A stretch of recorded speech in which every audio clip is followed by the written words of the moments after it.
আসসালামু আলাইকুম সবাইকে। আজকের ভিডিওটা একটু বড় হতে যাচ্ছে কারণ আমি একটা হ্যান্ড এমব্রয়ডারি দুপাট্টার টিউটোরিয়াল বা ডিটেইলিং শেয়ার করতে যাচ্ছি। অ্যাকচুয়ালি এটা একটা বেবি ড্রেসের দুপাট্টা, যেটা পার্ট 1 আমি আজকে শেয়ার করছি। নেক্সট আমি ড্রেস আর প্যান্টের ভিডিওটাও শেয়ার করব ইনশাআল্লাহ। এট ফার্স্ট এটার বেসিক ডিজাইনটা আমি স্কেচ করে নিচ্ছি, যাতে আমার এটা আঁকতে কোনো অসুবিধা না হয় বা ডিজাইন কোনোভাবে চেঞ্জ না হয়ে যায়। যেহেতু এটা ভয়েল কটন উপর করা হয়েছে, তাই আমি একটা 2B পেন্সিল ইউজ করেছি স্কেচের জন্য। ফ্রি হ্যান্ড স্কেচের জন্য এটা আমার কাছে ইজি ওয়ে মনে হয়। আর এখানে চাইলে ডট পেন বা সাইন পেন ইউজ করা যেতে পারে, তবে বল পেনটা খুবই বিপজ্জনক এই ক্ষেত্রে, কারণ এটা পরবর্তীতে ওয়াশ করার সময় কালার ছড়াতে পারে। সো এটা অ্যাভয়েড করাই উচিত আমি মনে করি।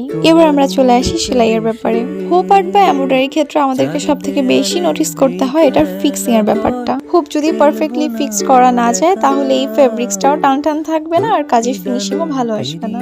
এন্ড দেন আমাদের ফেব্রিক্সের কথা চিন্তা করে সুতা চুজ করতে হবে।